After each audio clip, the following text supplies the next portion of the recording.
The Kumar Dev education अपने channel में आपका स्वागत करता हूँ। इसका हिंदी का अध्याय 4 मीराबाई।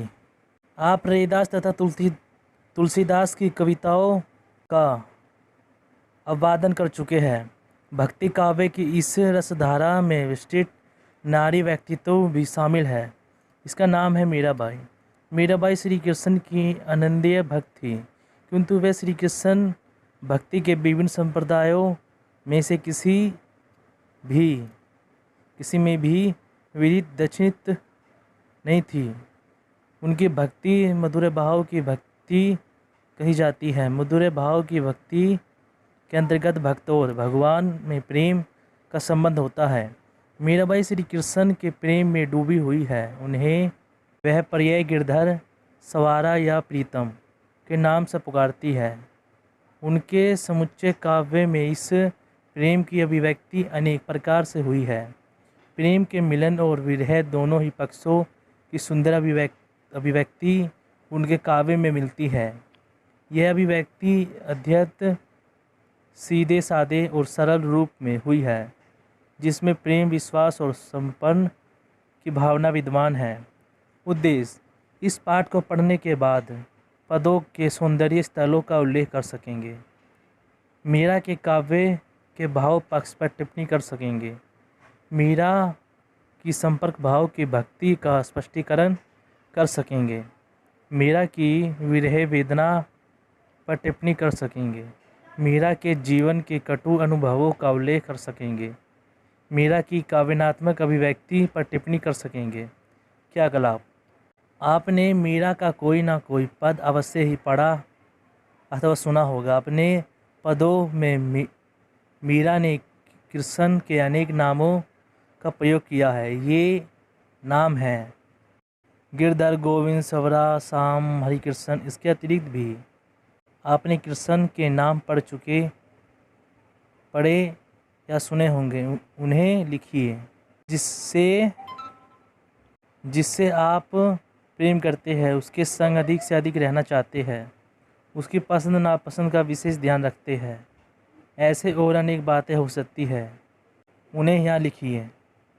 मूल पाठ: आइए हम मीराबाई की पदवावली से उद्धृत उनके कुछ पदों का आनंद लें। पद: मैं गिरधन के घर जाऊँ, ते गिरधर मोहो सच्चो प्रीतम, दिखत रूप लुभाऊ, रैन पड़े तब ही उठू, जाहू भोर भय उठी माऊ, रैन दीना वाके सक खेलू, जियो तियो वही लगाऊ, जो परिवे सोई पहियू, जो दे सोई खाऊ, मेरी उनकी प्रीत पुरानी, उन बिन पल ना रहू, जहाँ बैठवे तिही बैठू, बीचे तो बिक जाओ। मीरा के प्रभु गिरधर नागर, बार बार बली जाओ, मीरा ही तिहो लियो गोविंद मेल ठीक, थे कन्हैया कहने तुम्हा का चटे लिया भंजता ठोर, थे कन्हैया मुरादो तुम्हा कन्हैया, रस्तो लिया ही रिझो तोल, तानवारा तुम्हा जीवन वीरा वरहा अनमोलक मूल, वीरा कऊ प्रभु दर्शन जिहो, पूर्व जन्म को कोल, साकी तुम्हारी नींद न सनी हो, पिए रो पद निराहत सब रैन बिहानी हो ठीक, सियान सब मिल सिक दया, मन एक ना मानी हो, बिन देहुआ कल ना पड़ा, मन रोस ना ठानी हो, अंग खीन व्याकुल भया मुख पिया पिया वाणी हो, अंतर्वेदन विरहे ही तुम्हारी पीड़ ना जानी हो, जिहू चातक घटकू रेटे मछली जिहो पानी हो, मीरा व्याकुल बिहारनी सुख मुद बिसरानी हो। आइए समझे। पद एक प्रसंग। प्रस्तुत पद में श्री कृष्ण के प्रति मीरा की अन्य भक्ति तथा संपन्न भाव दृष्टिगोचर होता है। संपन्न भी भक्ति का नान रूप में से एक है। अपने आराध्य के इशारे पर उठने बैठने, उसकी इच्छा अनुसार ही रहने तथा उस पर सर्वोच्च न्यौछावर कर देने के माध्यम से मीरा ने इस संपन्न भाव को व्यक्त किया है। व्याख्या। मीरा कहती है कि मैं तो गिरधर के घर जाऊंगी, वही मेरा सच्चा प्रीतम है और मैं उसके रूप सौंदर्य पर मुग्ध हूँ। अर्थात कृष्ण के परम सौंदर्य ने मेरे मन में दर्शन का लोभ उत्पन्न कर दिया है। अंत में उसके प्रेम की वशीभूत होकर उसके घर जाऊँ हूँ। रात होते ही मैं उसके घर जाने के लिए तत्पर हो जाती हूँ। प्रातःकाल ही होते ही वहाँ से उठ जाती हूँ। मैं रात दिन उसके साथ खेलती हूँ तथा हर प्रकार से उसे रिझाने तथा पसंद करने का प्रयत्न करती हूँ। अब वह मुझे जो भी पहनाए मैं वही पहनूंगी तथा जो कुछ खाने को दे वही खा लूँगी।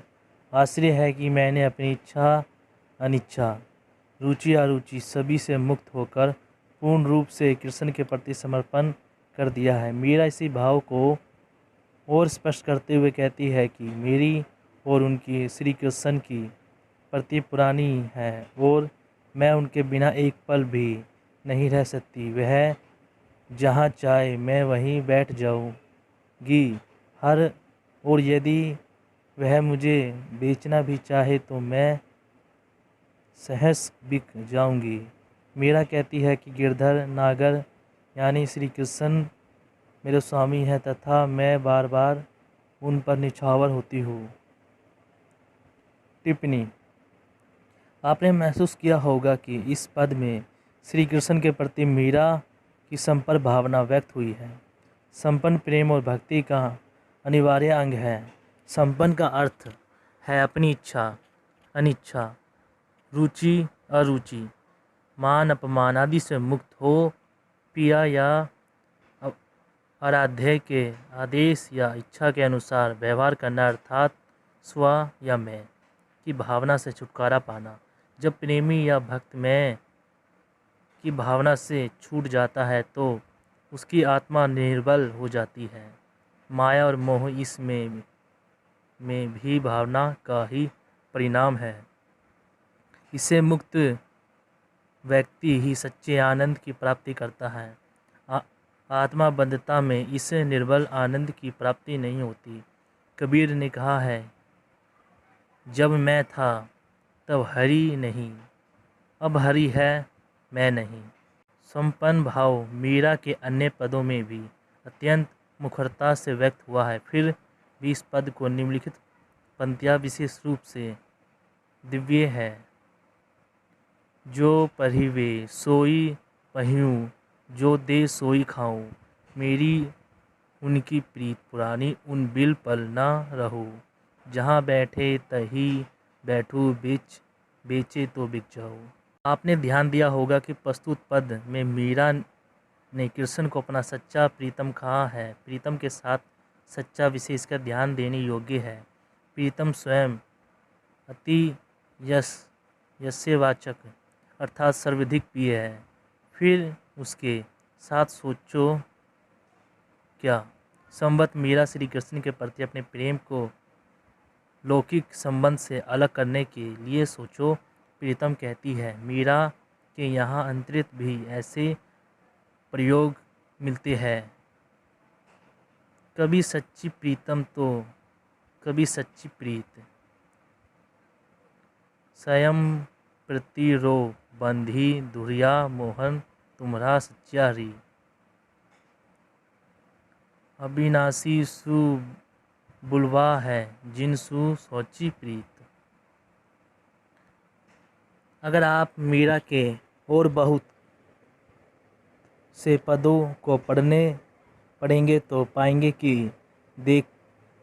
देखत रूप लुभाऊ ये अभी पंक्ति मीरा के पदों में बहुयत्न से मिलती है। कृष्ण का मोहक रूप मीरा को भा गया। उसने नेत्रों के रास्ते मीरा के हृदय में प्रवेश कर लिया है और अब उनका मन कृष्ण के रूप सौंदर्य का दीवाना हो गया।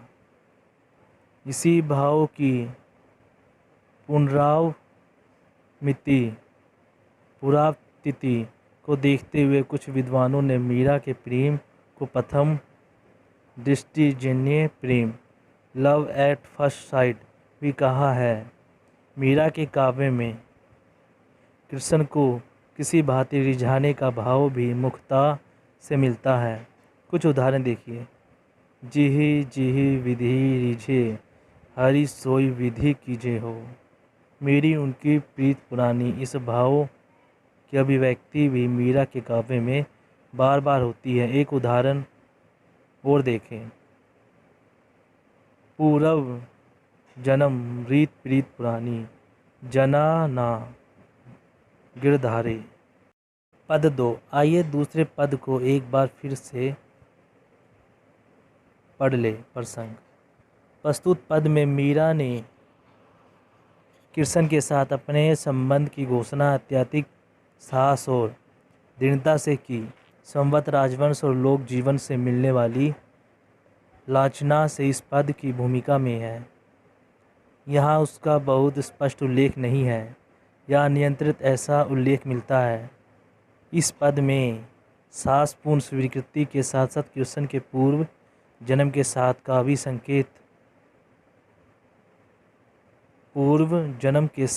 भी संकेत है।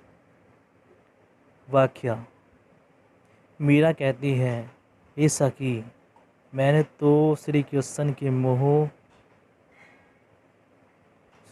को मोल ले लिया है। मैंने कृष्ण के साथ अपने संबंध का मूल्य भी चुकता किया है। तुम कहती हो कि मैं उससे यह संबंध छिपा कर रखती हूँ और मैं कहती हूँ कि मैंने खुले में ढोल बजाकर श्री कृष्ण को मोल लिया है, उन्हें खुले आम अपना लिया है। आशय है कि मुझे कृष्ण के प्रति अपने प्रेम को गुप्त रखने की आवश्यकता नहीं है। मुझे उनसे प्रेम है और मैं सार्वजनिक तौर पर इस प्रेम की घोषणा करती हूँ। मीरा आगे कहती है, हे सखी, तुम कहती हो कि यह सौदा महंगा है, पर मेरा मानना है कि यह बहुत सस्ता है, क्योंकि मैंने यहाँ सौदा तराजू पर तोल कर किया है। अर्थात मैंने पूर्व रूप से सोच विचार कर जांच परख कर ही ऐसा किया है और इसका जो मूल्य मैंने चुकाया है, लोग, अपवाद, कुल संबंधियों से मिलने वाली अभासना और लांछना आदि, वह तुम्हारी दृष्टि में अधिक हो सकता है, पर मेरी दृष्टि में श्री कृष्ण को पाने के लाभ की तुलना में बहुत कम है। मैंने तो उन पर अपना तन मन और जीवन सभी कुछ न्यौछावर कर दिया है। अर्थात मैं अपने इस अमूल्य सौदे यानी श्री कृष्ण से प्रेम संबंध पर स्वयं न्यौछावर हूँ। दूसरा अर्थ यह भी हो सकता है कि मैंने अपना सब कुछ जो अमूल्य था, कीमत के रूप में श्री कृष्ण पर न्यौछावर कर दिया। आगे मीरा पूर्व जन्म में दिए गए वचन का स्मरण करते हुए श्री कृष्ण से दर्शन देने की प्रार्थना करती है। टिप्पणी।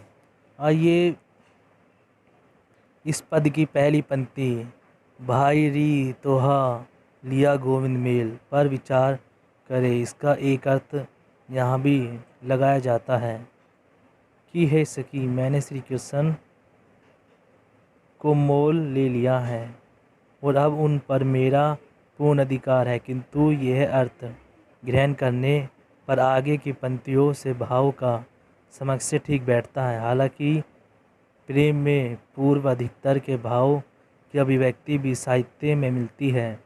उदाहरण के लिए कबीर का ये दुआ देखें, नैना अंतरी भाव तू जियो हो नैन छिप्यो, ना हो देखू कोकू ना तुझे देखन देखू। ब्रज में मैं के लिए हाँ, का प्रयोग होता है। देखो मतलब है देखना तथा देहू का अर्थ होता है दूंगा। मीरा के इस पद में भाव नहीं है। मीरा के अन्य पदों में भी पर्याय यह भाव नहीं मिलता। जैसे कि अपने देखा होगा, वह ये अधिकतर अपने प्रीतम को ही नहीं देती। अपने ध्यान दिया होगा कि प्रस्तुत पद की अंतिम पंक्ति में दर्शन की अभिलाषा है। भक्त और प्रेम में यह अभिलाषा नियंत्रण बढ़ती रहती है। समुच्चय भक्ति साहित्य में ऐसी बहुत सी उन्नतियाँ मिलती है। इसी पंक्ति में मीरा ने श्री कृष्ण को पूर्व जन्म में दिए गए वचन का स्मरण कराया है। पूर्व जन्म के साथ का जिक्र बहुत से पदों में मिलता है, जिसमें से एक का संदर्भ आपको पिछले पद की टिप्पणी में दिया जा चुका है। यहाँ अगले जन्म में दर्शन देने के श्री कृष्ण के वचन की याद दिलाई गई है। अगर आप इस पद की पहली 3 पंक्तियों को ध्यान से पढ़ेंगे तो आपके समक्ष ये स्पष्ट हो जाएगा कि इसमें लोक प्रचलित मुहावरों का अत्यधिक सुंदर प्रयोग किया गया है। ये मुहावरे हैं: मेल लेना, ढोल बजा कर लेना, तराजू के तोल कर लेना। पद 3 प्रसंग। प्रस्तुत पद में भी मीरा ने विरह की वेदना को भी व्यक्त किया है। विरहिणी की नींद उड़ जाना तथा प्रीतम के बिन किसी भांति चैन न पड़ना। इस भाव को मीरा ने अत्यंत भमिकता के साथ प्रभावशील ढंग से प्रस्तुत किया है। व्याख्या। मीरा कहती है कि हे सखी, प्रीतम के वियोग में हमारी नींद जाती रही। प्रीतम की राह देखते हुए सारी रात व्यतीत होती गई है। हालांकि सारी सखियों ने मिलकर मुझे सीख दी थी, पर मेरे मन ने उसकी एक ना मानी और मैंने कृष्ण से ये स्नेह संबंध जोड़ ही लिया। अब ये हालत है कि उन्हें देखे बिन मुझे चैन नहीं पड़ता और बेचैनी भी जैसे मुझे अच्छी लगने लगी है। मेरा सारा शरीर इतना दुबला और व्याकुल हो गया है तथा मेरे मुख पर सिर्फ प्रीतम का ही नाम है। मीरा कहती है, सखी, मेरे विरह ने मुझे तो आंतरिक पीड़ा दी है। उस पीड़ा का कोई नहीं जान पाता। जैसे जातक बादल की ओर एक टंग दृष्टि लगाए देखता है और मछली पानी के बिना नहीं रह पाती, तड़पती रहती है, ठीक उसी प्रकार मैं अपने प्रीतम के लिए तड़पती हूँ। प्रिय के वियोग में मैं अत्यधिक व्याकुल हो गई हूँ और इस व्याकुलता में मैं अपनी सुध बुद्ध भी खो बैठी हूँ। टिप्पणी। प्रस्तुत पद में विरह वेदना की आंतरिक अनुभूति को अत्यधिक भ्रमिक ढंग से व्यक्त किया गया है। आप जानते ही होंगे कि जब हमारा प्रिय व्यक्ति आपसे दूर होता है तो हमारा मन उसे मिलने के लिए कितना बेचैन होता है। इस बेचैनी की तीव्रता को ठीक ठीक बयान कर पाना बहुत कठिन होता है। इस पद में मीरा ने विरह के तीव्र व्यक्ति की मनोदशा का व्यतन सुंदर चित्रण किया है। आइए अब हम इस पद को भाव संज्ञेय देखने वाली पंक्तियों को देखें। कबीर। देखत दिन गया, नीस भी देखत जाई, विरहिणी पीव पावे नहीं, जीरा तरपे माई। कबीर। बिनु जल मीन तरीफ चिस्पा जीव, चीतक भाई कहित पीऊ पीऊ। जैसी। नैना भय अनाथ हमारे, मैं हरि जज हम मीर बसुरी, कैसे जीवी निनारे हम जातक चकोर, समधन वदन बंधन सुधा निहित प्यारे, मधुबन बसंत आस दर्शन की जोही नैन मगहरे। सूरदास। आप जानते हैं कि हमारी सामूहिक विश्वास आमतौर पर वैज्ञानिक या इतिहास होते हैं, अर्थात अनुभव के आधार पर बनाते हैं। इन विश्वासों को हम सत्य का नाम देते हैं, लेकिन हमारे कुछ विश्वास तक या विज्ञान या अनुभव से परे भी होते हैं और हम उन्हें भी सत्य रूप में प्रस्तुत करते हैं, लेकिन यह आवश्यक नहीं है कि प्रत्येक विश्वास सत्य ही हो। हमारे विश्वास सत्य पर आधारित होने चाहिए। कविता भी कुछ ऐसे विश्वास होते हैं जो वास्तविक रूप से सत्य ना भी हो, पर एक मान्यता के रूप में कायम है। इन्हीं हम कवि सत्य कहते हैं। ऐसी ही एक मान्यता है कि जातक नामक पक्षी स्वस्ति नक्षत्र में बादलों से गिरने वाली बूंद को पीकर ही प्यास बुझाता है, अन्य किसी प्रकार के जल को ग्रहण नहीं करता, भले ही प्यास से उसके प्राण निकल जाए। इसलिए भक्ति और प्रेम की एकता तथा अन्य भाव की अभिव्यक्ति के लिए कवियों को जातक भाव सर्वाधिक उपयुक्त लगता है। भक्ति काव्य में जातक भाव की विशेष प्रतिनिष्ठा है। उदाहरण के लिए देखिए, जातक होई पुकारू प्यासा, पीऊ ना पानी सवती की आशा। जैसी एक भरोसा एक बल, एक नाश विश्वास, एक राम धन स्वयं हित। जातक तुलसीदास। ये तुलसीदास का दोहा है। प्रेम की पीड़ा आंतरिक पीड़ा है, इसे वही समझता है जिस पर गुजरती है। ये भाव हिंदी कविता में अर्थात स्वयं मीरा की कविता में खूब मिलता है। ऐसे ही भाव रखने वाली इन पंक्तियों को भी देखिए। हीरी मैं तो बरत दीवानी, मेरा दर्द ना जाने कोई। घायल ही गति घायल, जाने की जीन लाई हुई मीराबाई। चोट सतानी विरह की सब तन जर्जर हुई, मरन मरा जानी है कि जेही लगी सोई। कबीर। भाव सौंदर्य। आपने मीराबाई के पदों को पढ़ा, समझा और उनका आनंद लिया। इन पदों ने मीरा ने श्री कृष्ण के प्रति अपने अन्य प्रेम और भक्ति का सुंदर निरूपण किया है। प्रीतम श्री कृष्ण की बाकी छवि उनके मन मस्तिष्क में गहरे बैठ गई है, इतने गहरे है कि वह अपने अस्तित्व के बोध को भी खो बैठी है। मैं प्रेम की इस अनुभूति को इस प्रकार से संजोए रखना चाहती हूँ कि पूर्ण रूप से स्वयं को इस प्रेम के प्रति समर्पित कर देती है।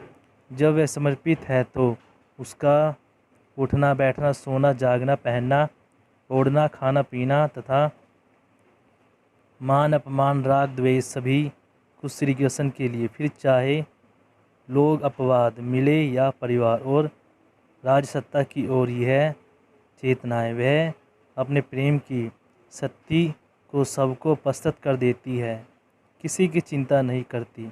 प्रेम के मिलन की पुलक, उत्साह और आनंद तथा विरह की पीड़ा, व्याकुलता और वेदना, सभी भाव की उन्होंने अत्यंत सहज, सुंदर और सटीक अभिव्यक्ति की है। व्यक्तिगत जीवन अनुभव से प्राप्त अनुभूति की तीव्रता उनके काव्य का निजी दृष्टि है, जो मध्यकालीन साहित्य में कम देखने को मिलता है। संत काव्य में अनुभूति की गहनता मिलती है, पर वह कहीं कहीं है, जबकि मीरा के समुच्चय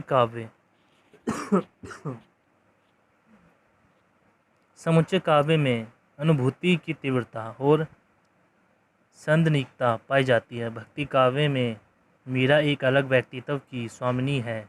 उसके काव्य का अध्ययन करने वाले उन्हें कभी संत काव्य की परंपरा में देखते हैं, कभी महाप्रभु ब्रह्मचार्य की पुष्टि मार्गनी परंपरा में मीरा में कवि चैतन्य महाप्रभु के मधुर भाव की भक्ति की परंपरा दिखाई देती है, तो कभी सूफी काव्य परंपरा में काव्य साम्य भी देखा जा सकता है। पर सत्य ये है कि मीरा इन सभी परंपराओं से अलग अपनी छाप छोड़ती है। 15वीं-16वीं शताब्दी में व्यक्तित्व अनुभूतियों की ऐसी अभिव्यंजना वास्तव में अनूठी है। ये परंपरा आगे अधिक कोष्ठ रूप से धनानंद तथा छायावाद के कवियों में ही मिलती है। इस रूप में मीरा के काव्य के को प्रवृत्ति स्थापक थ्रेड सेस्टर भी माना जा सकता है। शिल्प सौंदर्य काव्य रूप की दृष्टि से मीरा का काव्य गीति काव्य के अंतर्गत आता है। अनुभूति की तीव्रता और अधीनता प्राय गीति काव्य में ही व्यक्त होती है। गीति काव्य के आवश्यक तत्व हैं अनुभूति, वैश्विकता, संगीतात्मकता, संक्षिप्तता या शैली की कोमलता। पहले दो तत्वों में हम विस्तार से चर्चा कर चुके हैं। यही वह तत्व है जो गीत या गाने से गति को अलग करते हैं। मीरा के काव्य का अध्ययन करने पर पता चलता है कि मीरा ने संगीत, संगीत और नृत्य की भी शिक्षा पाई थी। पद्मावली के संगीत उनके पद लगभग स्तर भिन्न रागों में विधित है। उन्हें पीलू राग अत्यधिक प्रिय है। कृष्ण भक्ति काव्य में पर्याय राग निबोध रचनाएं मिलती है, पर मीरा के काव्य में राग रागनियों का विशेष महत्व है। आत्मानुभूति की मुख्यत के कारण संक्षिप्तता उनके वहाँ सायास नहीं लगाई जाती है, ना कि वह किसी तरह खींच कर आवश्यक पंक्तियाँ जुटाती है। उनका पद 4 पंक्तियों में भी सिमट जाता तो कभी कभी वह भावनुकूल विस्तार भी ग्रहण कर लेता है। उनकी शैली तो कोमल ही है ही। इस प्रकार वह गति काव्य के सभी आवश्यकताओं का सुंदर निर्वाह करती है। मीरा ने ना तो रस अलंकार, क्रोवित, ध्वनि आदि तथा भिन्न प्रतीक, अपस्तुत, योजना, अनौतिक आदि का चमकदार प्रस्तुत किया है और ना ही वह भाव तथा विचारगत शब्दावली के जाल में उलझी है। वह तो अत्यंत सहज ढंग से साधारण भाषा में अपने हृदय की बात रखती है। उनका शिल्पगत सौंदर्य उनकी भावनुभुक्ति की तीव्रता से ही अपना आकार ग्रहण करता है। यथापि आचार्य परशुराम चतुर्वेदी ने मीरा पद्मावली के 15 प्रकार के छंदों तथा रूपक, उपमा, अनुप्रेक्ष, अर्थानुक्ति, उदाहरण, विभावना, शुभाव्यक्ति, अंतरिक्ष, श्लेष, विप्सा आदि अलंकारों को रेखांकित किया है। मीरा की भाषा मूलतः ब्रज है, जिसमें राजस्थानी तथा गुजराती के शब्दों की प्रचुरता भी है। खड़ी बोली के पूर्ण रूप को भी मीरा के काव्य में यंत्र तंत्र देखा जा सकता है। कुछ उदाहरण इस प्रकार है। खड़ी बोली। पीव मेरा मैं पीव की, जो कि मत जा। ऐसे वर का क्या करूँ जो जन्मे और मर जाए। हंसकर निकट बुलावे, देश विदेश संदेश न पहुँचाए। सूरत की छिवनी कछूंगी। राजस्थानी। मेरी उनकी प्रीत पुरानी, उन बिल पल न रहूँगी। ब्रज। पंक्तियाँ में कैसे लिखियो री ना जाए। आइए स्वयं पढ़ें। मीरा के गीतों का आनंद आपने लिया। आइए कबीर के इस पद को भी पढ़ें। दुल्हनी कभू मंगलचार, हमारे घरी आए जो राजा राम। भरतर तन रीत कही, मैं मन रती कहूँ पंछत भरती। रामदेव मोहरे प्यों ने आए, मैं जोबन मैं माती। शरीर सरोवर मोत भेदी, करोहु ब्रह्मा भेद उच्चार। रामदेव संग भरी लेहु धनी धनी भाग हमार। सूर सतीजू को तिंग आए मुरियस यस। हटियासी कहे कबीर, हमें व्यंगी चले हैं पुरिस। एक अविनाशी पद को पढ़कर आप यह तो समझ गए होंगे कि इसमें किसी विवाह उत्सव की चर्चा है। कैसे भरतार पति कौन है, उसे कैसे पुरुष कहा गया है। भक्त अपने आप को जोबन मतवाती क्यों कह रहा है। इस बारात में बाराती कौन है, दूल्हा कौन है, वेदी किसकी है, विवाह करने वाला मुख्य वैदिक पुरोहित कौन है, भंवर कौन ले रहा है। किन पंक्ति से पता चल रहा है कि इस विवाह में सभी देवता और मुनि भी पधारे हैं। हमने उपयुक्त प्रश्नों के उत्तर तो ढूंढ लिए, पर क्या आप यह समझ पाए कि यह विवाह मिलन प्रस्तुत किस किस के बीच है। ये सोचकर देखो कि यह आत्मा और परमात्मा का मिलन है। इस संदर्भ में पूरे पद को एक बार और समझाइए और नीचे दिए गए प्रश्नों के उत्तर दीजिए। आपने क्या सीखा। मीरा का काव्य किसी बांधी बधाई काव्य परंपरा में नहीं आता। मीरा के पदों को विशिष्टीय उनकी तीव्र आत्मानुभूति में निहित है। मीरा के काव्य का विषय श्री कृष्ण के प्रति उनका अन्य प्रेम और भक्ति। मीरा ने प्रेम के मिलन, संयोग तथा विरह वियोग दोनों पक्षों की सुंदर अभिव्यक्ति की है।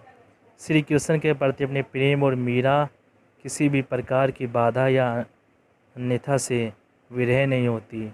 लोक का भय अथवा परिवार की तरन्ना दोनों का ही वह दृढ़ता के साथ सामना करती है। गीति काव्य ही दृष्टि से मीरा के काव्य का अत्यंत महत्वपूर्ण स्थान है। वह इस क्षेत्र में मध्यकालीन काव्य में सबसे अलग दिखाई पड़ती है। मीरा की रचना विभिन्न राग रागनियों पर आधारित है तथा उन्होंने अनेक प्रकार के छंदों का प्रयोग किया है। मीरा की भाषा राजस्थानी और गुजराती मिश्रित ब्रज है तथा सरल अभिव्यक्ति उनकी शैली की प्रमुखता विशेषता है। योग्यता विस्तार कवित्री परिचय। मीरा के काव्य का अध्ययन करते समय हमने देखा है कि मीरा ने अपने पदों में निजी जीवन अनुभवों की अभिव्यक्ति की है, किंतु यह चित्रित संयोग है कि ना तो मीरा के काव्य से उनके जन्म, जीवन काल और माता पिता पति आदि के विषय में कोई प्रामाणिक जानकारी मिलती है और ना ही किसी अन्य स्रोत से उपलब्ध जानकारियों के अनुसार 15वीं या 16वीं सदी में जन्मी मीरा का मायका मेहनता में था तथा ससुराल मेवाड़ से प्रसिद्ध राजवंश में। ऐसा कहा जाता है कि बचपन में ही माता ने श्री गिरधर की मूर्ति को उनका पति बता दिया तथा तभी से मीरा श्री कृष्ण को अपना पति मानने लगी और उनके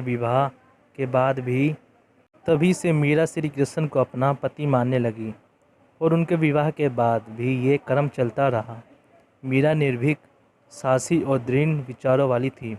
स्वयं द्वारा चुने गए मार्ग और विचारों की सत्यता के प्रति आवश्यक मीरा समस्त विंध्यन और बाधाओं को डट कर सामना करती थी। उन्हें जीवन में कभी भी हताश या निराश नहीं हुई। यद्यपि मीरा द्वारा रचित कई काव्य कृतियाँ का उल्लेख किया जाता है, पर उनके जीवन वृत्त की भांति मीराबाई की पद्मावली के संगीत पदों के अतिरिक्त अन्य रचनाएं उपलब्ध नहीं है। यूँ मीरा की पद्मावली का समापन कई लोगों ने किया है, पर आचार्य परशुराम चतुर्वेदी द्वारा समाप्तित मीराबाई की पद्मावली सर्वाधिक प्रामाणिक संग्रह है। उनकी भूमिका में आचार्य जी ने मीरा के जीवन तथा उनके काव्य पर भी विस्तार से विचार प्रस्तुत किए हैं। इसके अतिरिक्त न्योतम स्वामी की पुस्तक मीरा मतकिनी भी उल्लेखनीय है। मीराबाई के जीवन पर, उनके काव्य पर विचार तथा विश्लेषण की दृष्टि से बैंगनी हिंदी परिषद द्वारा प्रकाशित मीरा स्मृति ग्रंथ का भी विशेष महत्व है। मीरा के काव्य की उत्कृष्टता इसी बात से स्पष्ट हो जाती है कि उनके पद हिंदी भाषाई प्रदेशों के अतिरिक्त गुजरात, बंगाल तथा उड़ीसा आदि प्रांतों में भी अति श्रद्धा के साथ गाए जाते हैं। दोस्तों, ये चैप्टर खत्म हुआ। वीडियो अच्छी लगे तो वीडियो को लाइक करें, चैनल को सब्सक्राइब करें। थैंक यू दोस्तों।